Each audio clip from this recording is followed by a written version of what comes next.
analysis of desire, and how to control desire. Desire is a part of human instinct, expressed through desires and cravings for material things, fame, power, sex, or other personal needs. Desire can become a driving force for human development, but if not controlled, it will lead to negative consequences, causing harm to oneself and society. Therefore, understanding the nature of desire and finding ways to control it is an important issue in the process of moral cultivation and self-improvement. The nature of desire.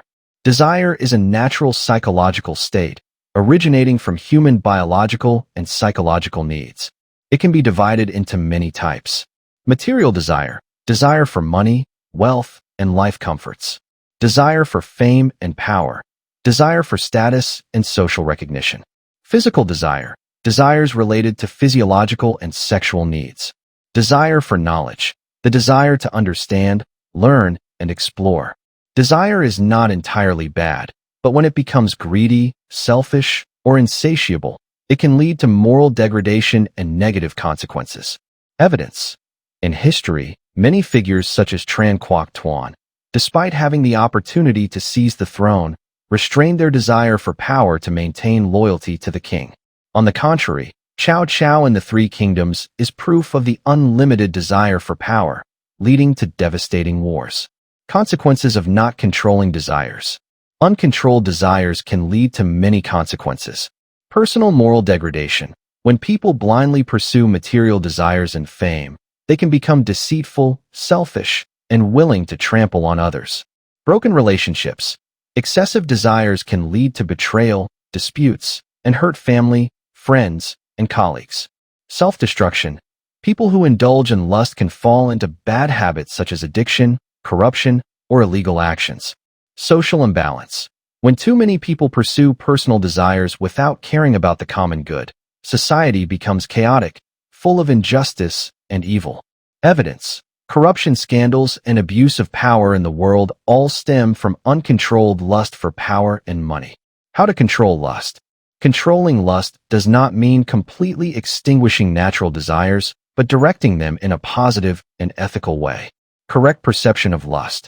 Understanding what lust is and its impact on oneself and society helps each person have an appropriate attitude of control. People need to distinguish between legitimate needs and excessive desires. Evidence.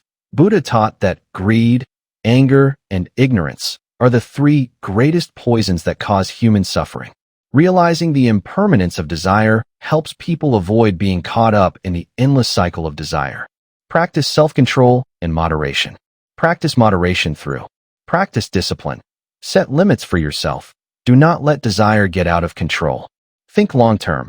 Do not let temporary desires dominate your decisions. Practice gratitude. Learn to appreciate what you have instead of always chasing new desires. Evidence. Successful businessmen like Warren Buffett always live simply. Do not chase after luxurious material things, but focus on sustainable values. Practice morality and positive thinking. Living morally helps people control their desires in a healthy way. When having positive thinking, people can easily direct their desires towards good values instead of satisfying their personal desires excessively. Evidence. In literature, the character Chi Fio, from an honest person, was destroyed by desire, but when he found true love with Tino, he longed to be an honest person. That shows that people can change when there is a positive environment and mindset. Practice meditation and develop wisdom.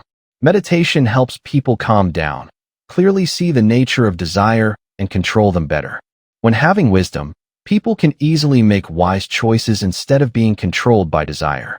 Evidence. Many sages such as Lao Tzu, Confucius, and Buddha all practiced meditation to achieve peace of mind, not being controlled by desire. Desire is an indispensable part of human life, but controlling it determines whether a person becomes moral or depraved. Understanding the nature of desire, practicing moderation, and directing desire in a positive way is the way to help each person live a meaningful, balanced, and happy life. We need to cultivate morality, practice self-control to master desire, avoid being dominated by it, and become a person of noble character.